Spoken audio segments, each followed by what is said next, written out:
wassalamu ala asyrafil makhluqatillah wa rahmatullahi bismillahirrahmanirrahim sayyidina habibina wa syafi'ina wa ala ahwadi wa ala alihi wa sahbihi ajma'in wa rabbi shrah li sadri wa yassir li amri wahlul 'uqdatam min lisani yafqahu qawli ta'lim lana illa ma'alamtana innaka antas sami'ul 'alim amma Habib jemaah masjid Miftahul Jannah yang mudah-mudahan selalu mendapatkan rahmat serta maghfirahnya Allah Subhanahu wa ta'ala.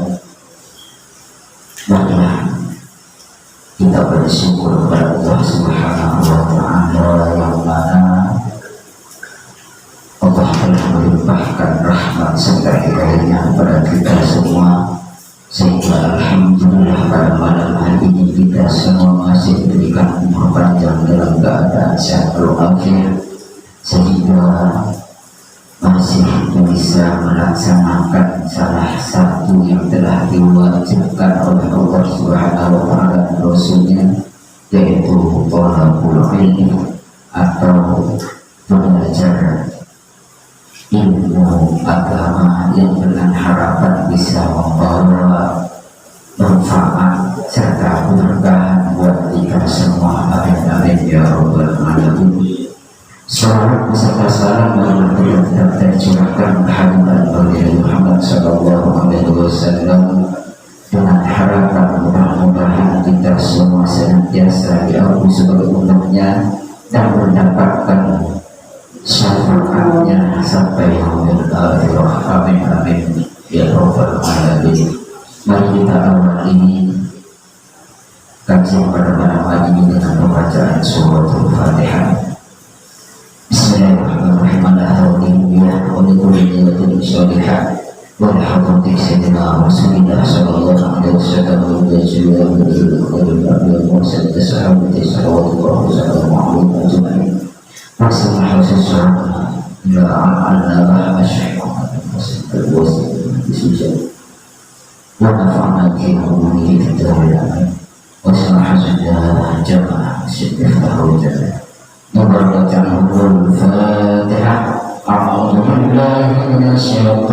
warahmatullahi Bismillahirrahmanirrahim. Alhamdulillahirabbil alamin.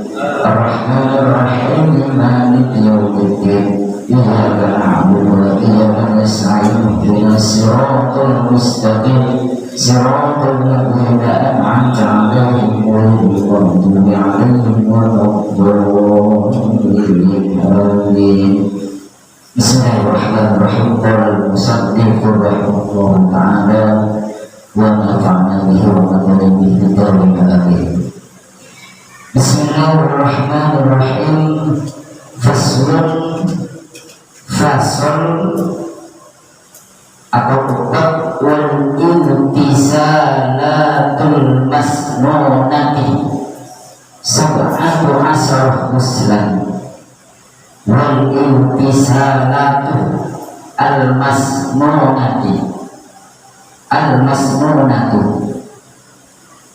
mandi besar yang disunnahkan sab'atu asyar itu ada 17 muslim mandi.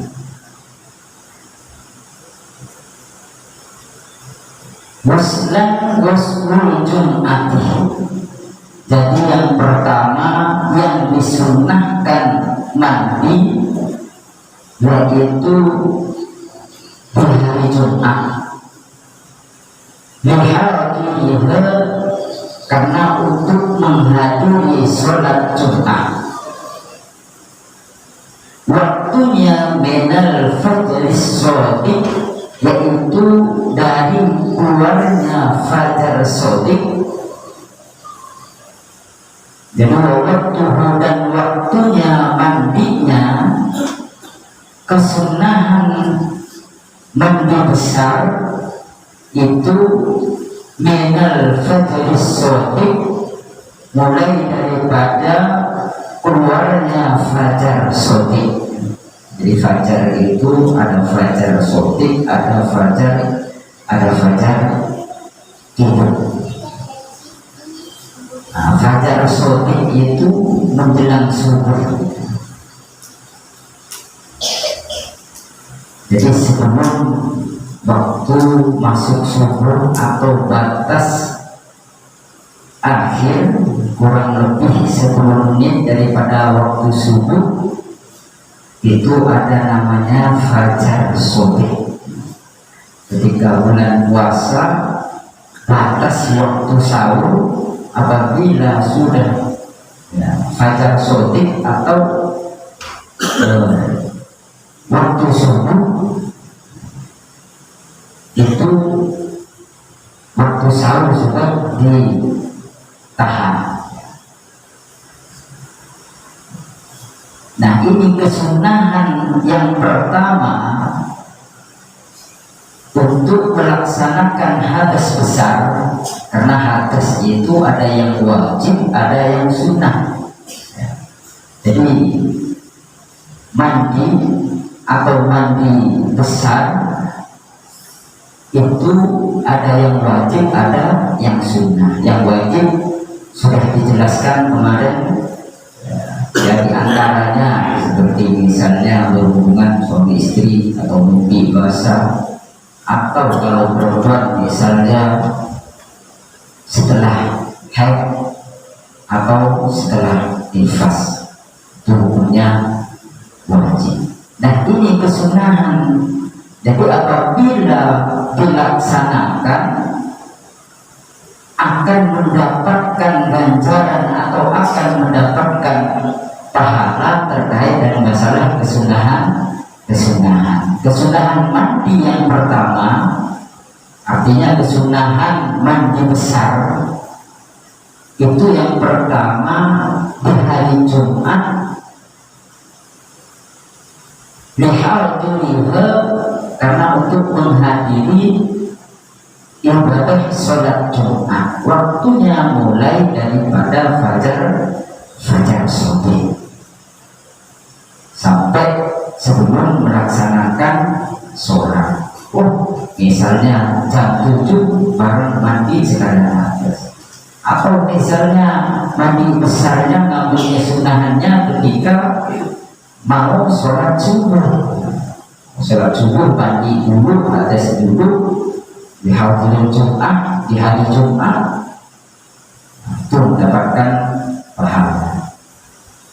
Terus yang kedua, wayaslul aibaini, mandi ketika di lebaran 2 hari raya, yaitu al-fitri wal adha, Idul Fitri dan juga Idul Adha.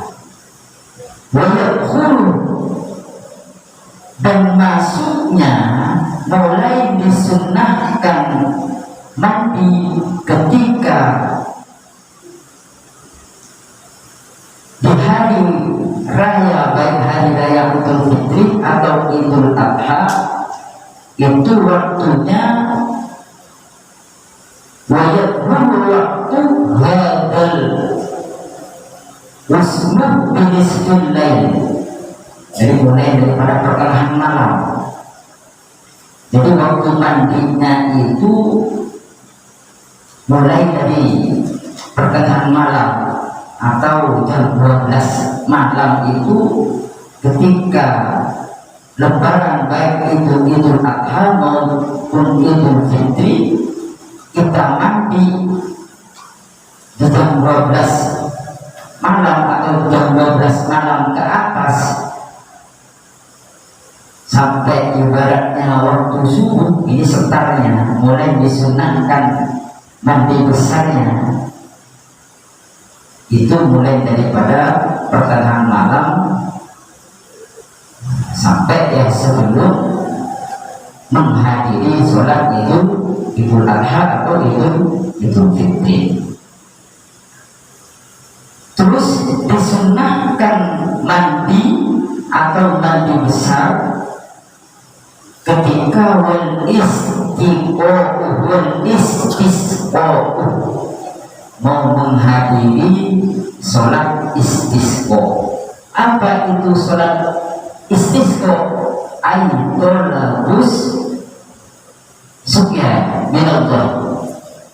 Sholat istisqa itu sholat meminta hujan kepada Allah Subhanahu wa Ta'ala. Biasanya dilaksanakan ketika menghadapi kemarau panjang.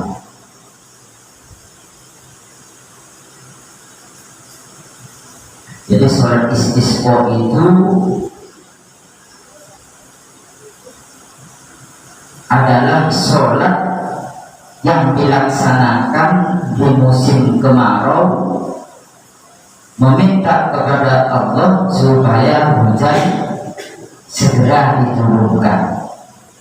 Sebelum menghadiri sholat istisqa, kita disunahkan untuk mandi besar.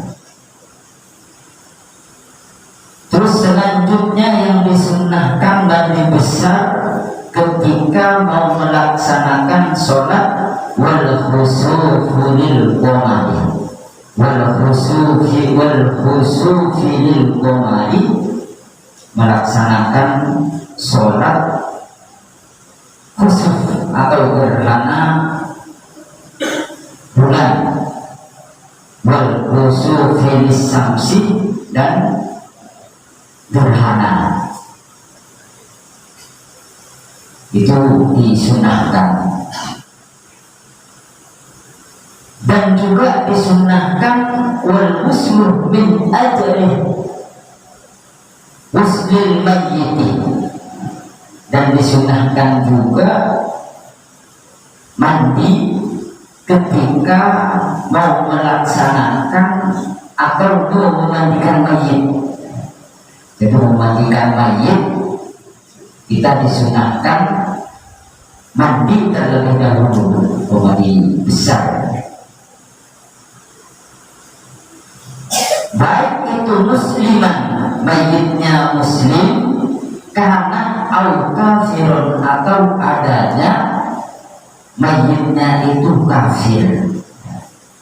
Jadi disunahkan mandi. Ustaz, apakah hukumnya memandikan mayit yang bukan muslim? Kita manut pada mazhab Imam Syafi'i itu boleh ya. Jadi hukumnya itu boleh, bukan wajib ya, memandikan mayit non-muslim itu hukumnya boleh. Kalau misalnya membantu atau lain lagi kalau seandainya tidak ada yang ngurusi. Kalau seandainya misalnya nggak ada yang ngurusi sama sekali, nah itu hukumnya berbeda lagi. Tetapi Imam Syafi'i sama halnya dengan fardu kifayah. Yang penting bukan mensolatkan dan juga bukan mendoakan.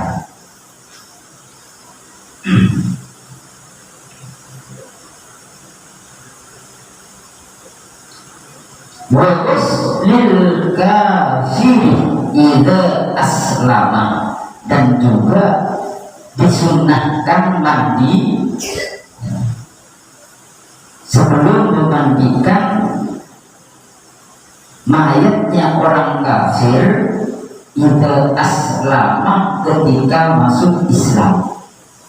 Masuk Islam meninggal, tidak kewajiban untuk memandikan. Dan sebelum memandikan kita disunahkan mandi terlebih dahulu. Illam yujni, apabila lam yujni, tidak junub fi kafirihi, fi kufrihi, di dalam kekafirannya. Awalam yahid, atau tidak haid, al-kafiratu, orang kafir tersebut. Disunahkan mandi ketika mau memandikan orang kafir yang sudah masuk Islam, apabila sebelum masuk Islamnya mereka itu tidak dalam keadaan junub, kalau laki-laki, kalau perempuan bukan dalam keadaan haid. Kita disunahkan mandi terlebih dahulu. Wa'illa, dan apabila sebelum masuk Islam dia mengalami junub, kalau laki-laki atau kafir atau haid di dalam sebelum masuk Islam, wajibal wasmu, maka wajib memandikan ba'dal islami setelah masuk Islam fil asah di dalam qaul yang sah. Wakilah dan juga didahulukan atau ada sebagian pendapat daripada ulama yaskutu hudur ida aslama, ketika orang yang kafir tersebut masuk Islam, artinya hudur junubnya, haidnya. Ada sebagian pendapat daripada ulama itu hudur.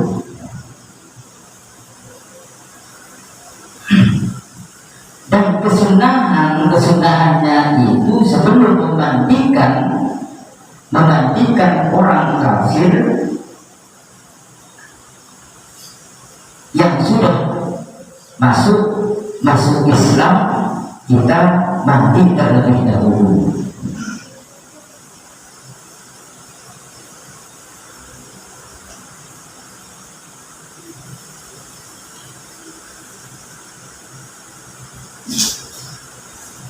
Dan juga disunahkan mandi bagi orang yang majnun. Orang majnun itu orang gila, wal magna, dan juga orang yang pingsan. Alaihi, atasnya, ila afaqah, ketika telah sadar. Jadi sunnah hukumnya mandi besar orang yang pingsan atau orang yang gila ketika sembuh dari gilanya, ketika sadar dari pingsannya disunahkan untuk mandi. Walam yatahaqqaq, dan apabila tidak dipastikan minhuma daripada keduanya, al-majnun wal magna, orang yang gila atau orang yang sadar dari pingsannya, inzalun warmani, fa'in tahaqqaq, maka apabila dipastikan minhuma daripada keduanya, orang yang majnun wal magna dan juga orang yang sadar dari pingsannya, ketika dia majnun dan ketika dia pingsan, inzalun keluar mani, wajib, maka wajib al-ghusl, mandinya. Jadi bukan sunnah lagi. Kalau seandainya ketika di dalam gilanya atau di dalam pingsannya dia dipastikan keluar mani, maka bukan sunnah lagi hukum mandinya, melainkan hukum mandinya itu wajib ala kulli minhuma, daripada keduanya, baik yang majnun maupun yang pingsan. Terus selanjutnya disunahkan bagi orang wal waslu inda iradatal ihram, ketika hendak mau melaksanakan ihram, disunnahkan mandi ketika hendak mau melaksanakan ihram, baik umroh maupun ibadah haji. Wala farq, dan tidak ada perbedaan fi hadzal ghusli, di dalam kesunahan mandi, baina balighin, antara orang yang baligh, wa ghairihi, dan lainnya.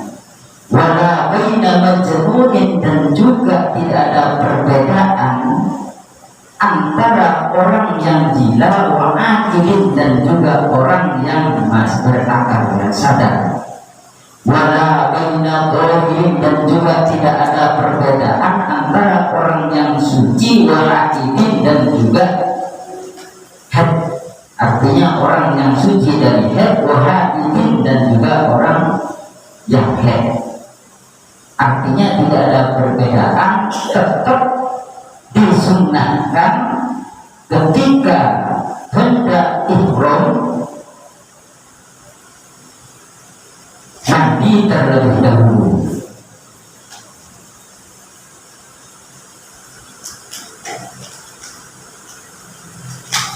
Fa'ilam yajid, apabila tidak ditemukan atau apabila tidak menemukan al-muhrimu, orang yang sedang ihram, al-ma'ah, terhadap air, tayammum, maka bertayammumlah.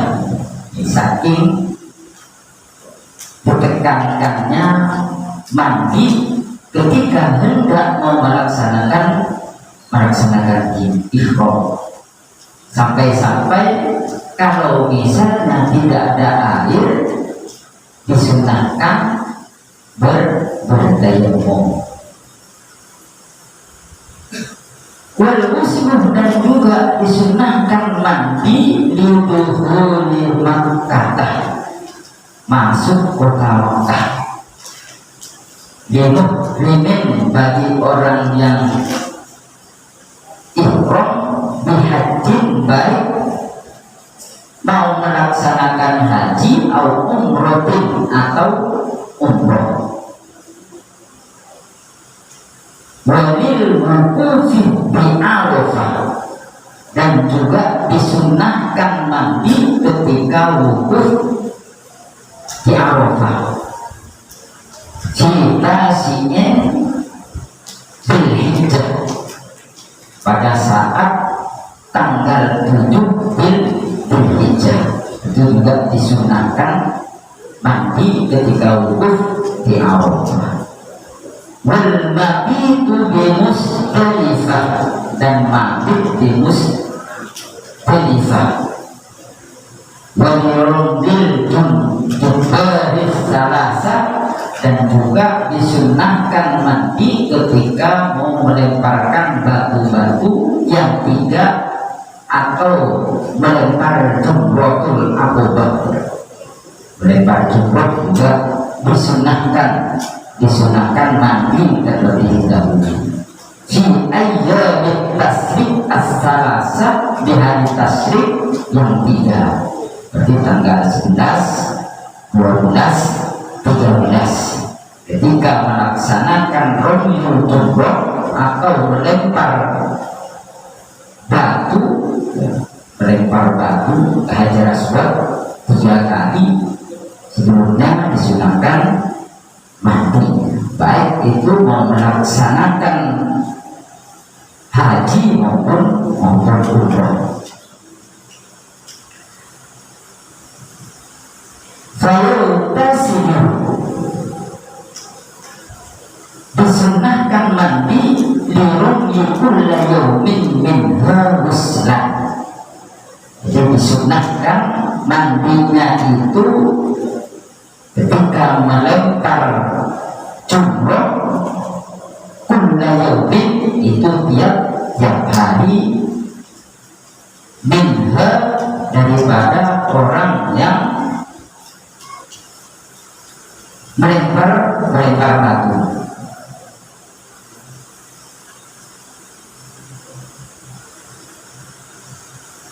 Amma ramyu jumratil aqabah, adapun melempar jumratul aqabah fi yaumin nahri, pada yaumun nahar atau pas hari H atau kurban tanggal 10-nya, fala yaghtasilu, maka tidak disunnahkan lahu bagi orang yang ramyu jumratil aqabah fi yaumin nahar, orang yang melempar jumratul aqabah pada hari kurbannya atau tanggal 10-nya, itu tidak disunahkan lagi. Kenapa? Liqur bi zamanihi min muslil wuqufi, karena dekatnya waktunya daripada kesunahan ketika wukuf.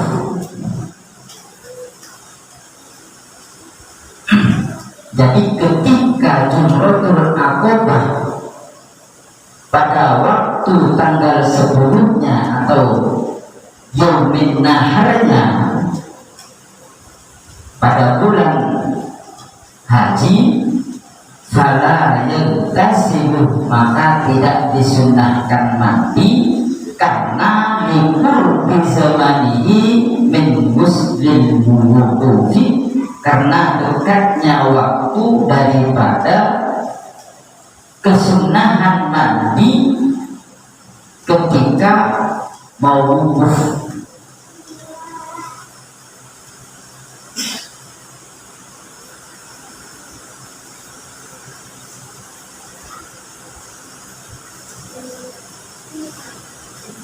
Terus disunahkan mandi, ya perhatikan supaya dapat kesunahan-kesunahan, baik yang hendak mau melaksanakan umroh ataupun nantinya ketika mau melaksanakan ibadah haji, biar paham kesunahannya. Nah, insya Allah terkait dengan masalah rukun-rukunnya pasti ada pembimbingnya nanti. Terus disunahkan wal ghuslu lit-tawaf, disunahkan juga mandi ketika mau melaksanakan tawaf. As-sadaqu bi tawafi qudum, baik itu tawaf qudum atau wa ifadah, atau tawaf ifadah, wa wada'nya atau tawaf wada'. Jadi di dalam melaksanakan umroh atau haji itu ada istilah tawaf. Tawaf itu memutahi. Tawaf itu ada tawaf qudum. Tawaf qudum yang mungkin yang pernah melaksanakan umroh atau pernah melaksanakan haji itu pasti paham. Jadi tawaf qudum itu begitu mau memulai, qudum itu artinya kan permulaan, mau memulai ibadah umroh atau haji itu tawaf, ya. Itu tawaf qudum. Terus ada tawaf ifadah, dan tawaf ifadah ini termasuk bagian daripada rukun. Jadi pertengahan ada namanya tawaf ifadah. Terus ada tawaf wada. Tawaf wada ini tawaf ketika mau selesai. melaksanakan ritual ibadah haji atau umroh. Itu ada namanya istilah tawaf wada, perpisahan sebelum kita pulang masing-masing ke tanah air. Itu ada istilah tawaf wada. Dan sebelum melaksanakan daripada tawaf wudu, tawaf ifadah dan tawaf wada, itu juga disunahkan mandi terlebih dahulu. Niatnya misalnya awal itu luluslah ditawafi wudu billahi ta'ala. Wabagiyatul isal, dan sisanya kesunahan mandi al-masnunah yang disunahkan. Jadi mandi yang disunahkan madhuratun itu diterangkan lebih luas fil matulati di dalam kitab yang penjabarannya lebih luas lagi daripada kitab Fathul Qorib. Jadi misalnya kitab Fathul Wahab atau Tausiah Fathul Qorib itu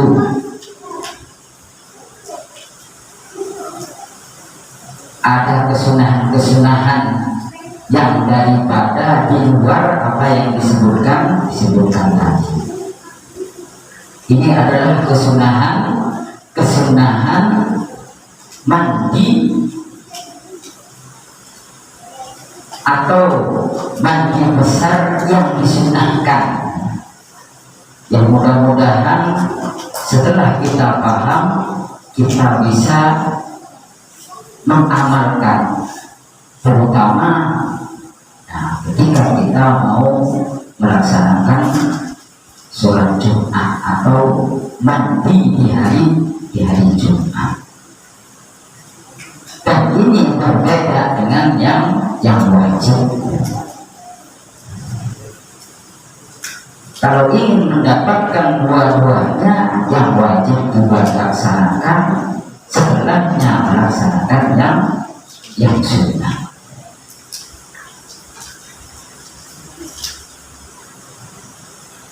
Untuk selanjutnya fasrun wal mashu ala khuffaini, jadi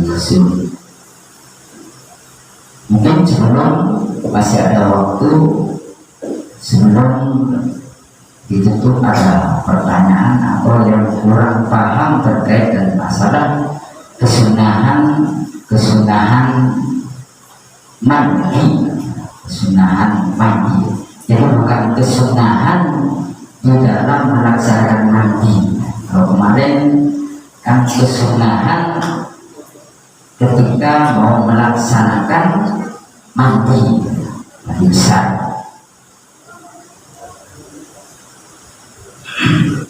Yang kesunahan mandi atau sunnah yang disunah mandi yang disunahkan, katanya seperti itu.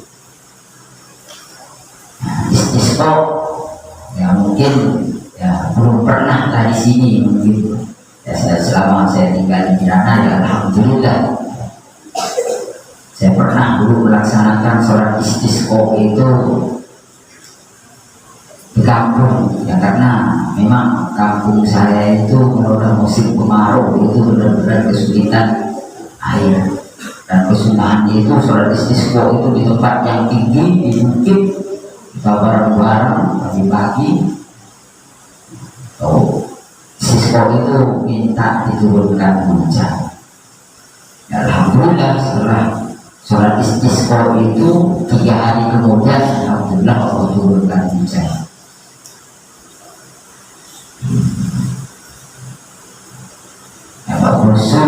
Ya, gerhana matahari. Oh Ustaz, apakah dapat kesunahan kita tidak melaksanakan sholatnya tapi mandinya gitu ya? Oh saya yang bertanya, tidak ada bertanya ya. Jadi kalau seandainya misalnya karena kan jarang-jarang kan, bahkan di masjid sini itu belum pernah melaksanakan sholat gerhana kusuf ya. Ini beda, tata caranya juga beda, ini nggak kayak ya sholat biasa. Kalau belum pernah ya, setelahnya ada khotbahnya juga dan ritual sholatnya pun juga harus ruku gitu kan, baca surat lagi ya, surat gerhana. Ya mungkin kapan-kapan ya, mudah-mudahan ngambil kesunahannya ketika kita gerhana. Nah, yang penting intinya mau bukan pas lagi pas kerja RSI gitu ya. Ya sekali-kali kita melaksanakan ngambil sunahnya, ngambil sunah ketika ada gerhana, baik itu gerhana matahari atau gerhana bulan. Kalau gerhana bulan ya pastinya malam. Cuma kalau kayak seperti kemarin itu kejadiannya jam 12 ke atas ya. Jadi enak-enaknya tidur. Gerhana matahari ya siang hari. Kalau posisi hari Minggu ya mungkin kita bisa melaksanakan. Ya mungkin kapan-kapan insyaallah terkait dengan masalah kaifiyahnya nanti begitu nyampe bisa kita jelaskan. Bisa. Mungkin ada yang gini. Tadi belum ini ya. Seandainya tidak melaksanakan sholat terus mandinya, ya dapat nilai sunnah mandinya, tapi nilai sunnah sholatnya tidak dapat. Ya. Nanya sendiri, jawab sendiri. Ya biar sama-sama ini ya. Yang mudah-mudahan nanti bisa kita mengamalkan. Paling tidak ya kita dapat kesunahan ya. Ya namanya juga sunnah, apabila dikerjakan mendapatkan pahala, apabila tidak dikerjakan tidak apa-apa. Mendingan mana tidak apa-apa mendapat pahala? Dapat pahala. Ya mudah-mudahan insyaallah kalau kita sama-sama nyari pemahaman terkait dengan masalah ibadah, karena fikih ini sangat penting. Bahkan misalnya satu blok nggak ada yang belajar fikih, wah dosa semua di dalam belajar. Ya memang pada intinya kita mencari ilmu itu fardhu ala kulli muslimin wa muslimatin, dan mencari ilmu itu tidak ada limitnya. Minal mahdi ila mahdi. Makanya kalau kata guru saya, nyari ilmu itu mari kita niatkan yang pertama itu liridullah, karena mengharapkan ridhonya Allah. Terkait dengan masalah kebenaran kepahaman, insyaallah ikut. Cuman kalau seandainya mendahulukan mencari kepahaman atau kebenaran, begitu gak paham atau gak pinter-pinter, itu nyerah. Tapi kalau mendahulukan ridhonya Allah, mengharapkan itu ini karena tuntunan, ini karena kewajiban, karena mau paham mau gak itu akhir itu dapat pahala. Lalu awal itu ta'allumah, niat saya belajar ilmu Allah, karena yang pertama itu mengharapkan itu. Yang kedua baru wa'izalatul jahdi, untuk menghilangkan kebodohan.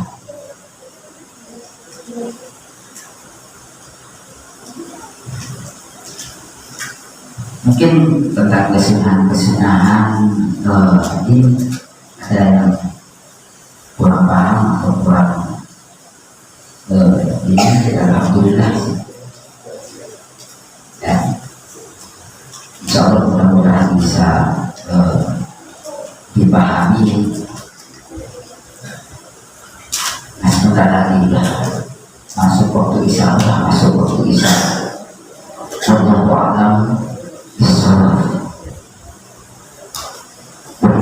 Mohon kurang lebihnya saya mohon maaf dengan sebesar-besarnya. Kebenaran itu datangnya dari Allah, karena memang Allah senantiasa memerintahkan kebenaran untuk berbuat benar. Artinya karena Allah dan Rasulnya itu memerintahkan hambanya itu untuk beramal soleh, tidak pernah memerintahkan untuk berbuat dosa, bahkan melarang untuk melakukan dosa. Makanya kebenaran itu datangnya dari Allah. Kalau kita berbuat salah berarti dari diri kita sendiri, karena Allah tidak memerintahkan hambanya itu untuk berbuat salah, maksiat. Assalamualaikum warahmatullahi wabarakatuh.